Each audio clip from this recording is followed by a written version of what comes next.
Hello, Christina Resso. Thanks for tuning in to this video slash podcast, and I hope you are doing well and had a great Labor Day weekend. Happy Tuesday to each and every one of you. Hope you all are doing well. So, as usual, you all know I probably wouldn't really, come across and do videos unless it was something essential to talk about. So, first off, I'll go into the connection of this later. Guys named by Mr. Briggs. I don't know, if it's John, Jason. I didn't want to pull up the story because I wanted to talk to you instead of at you. He's finally arrested. I say finally because they took him so long to actually make these accusations of it this for against this person. Okay, from the January 6th deal. Now, I'm not going to put it in the thumbnail, nor am neither put it in the thumbnail, nor am I going to put it as the title to avoid being flagged, because that's how it was flagged a couple of years ago. But I'm going along these lines to say this. This man is sentenced to nearly 20 years. Of course, liberals are celebrating that. Yet, we have this situation, sadly enough, apart from the 4 Dallas officers that were deleted uh, a few years ago.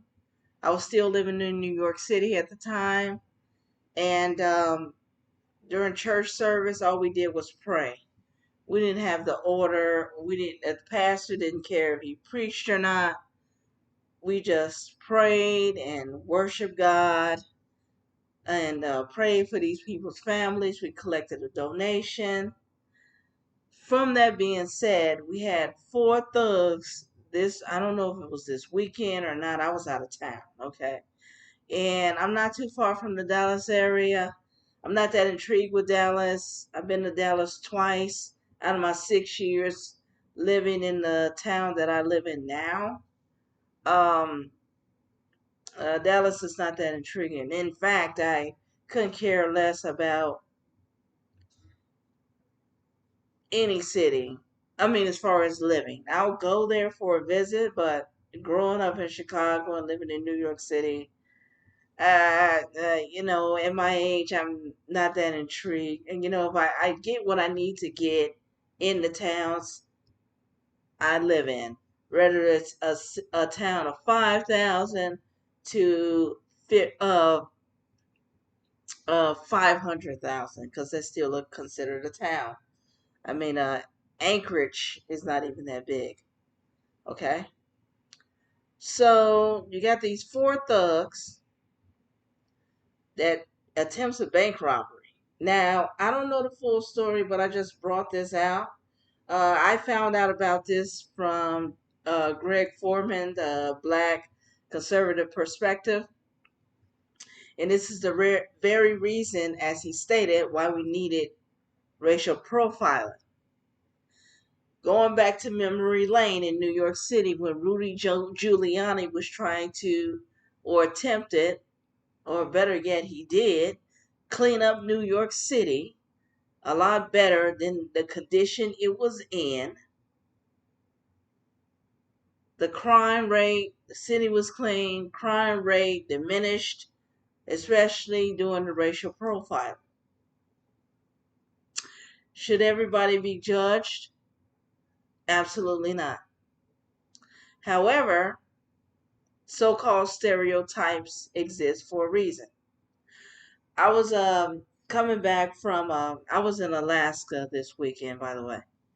Coming back from Alaska, I was stranded in the Dallas airport because I was waiting for my connecting flight, and that was a late night flight. Okay, and I think I mentioned to someone that wow, I hate brain farts because I don't think it happened in Dallas. I think I was still in Alaska when I explained to this person why stereotypes exist for a reason.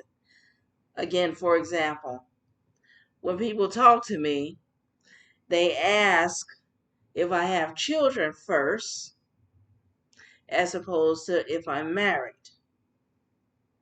Okay. As a Black American woman, or at least by appearance, but I am a Black American woman. Based on the stats, the average Black American woman is a single parent. So that exists for a reason. And so I simply answer like this with anybody, including with other Black people. I've never been married, so I've never had an intention of having children. Now, the last time I pointed this out to a Black person, of course, he made fun of me because he knew that I couldn't be the type of woman that would be a breeder to this loser. No disrespect, but at the end of the day, he was a loser. Didn't know Christ, probably didn't have a job, probably saw a woman that he, at the bus stop that he could talk to. I mean, there are people who are like that, but I digress. Rudy Giuliani actually cleaned up that city with the racial profiling. The crime diminished. I got another challenge for you.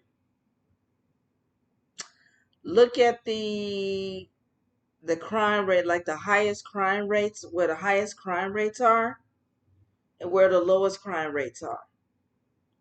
The highest crime rates are, number one, Memphis being the highest, despite of the so-called racial, what do you call that, brawl that happened. I did a video about that nonsense. Knowing blacks delete each other 9 times out of 10 more likely than a white person. It wasn't a racial problem, it was an alcohol problem. Again, I digress. Then you have all these other cities: Chicago, Baltimore, New Orleans. Let that sink in, what type of residents live there, as opposed to the lowest in the Northeast: Maine, Vermont, New Hampshire, just to name a few. Who resides in those areas? So stereotypes, they exist for a reason. And I may be flagged for this, and I'm telling the truth. But honestly, if at least, I would say over 90% of these criminals of certain diaspora were locked up, a lot of women within these urban areas in particular, Chicago being one of them, South and West Side, these men mostly would be locked up. The women and girls would be safe 100% or 99.9%.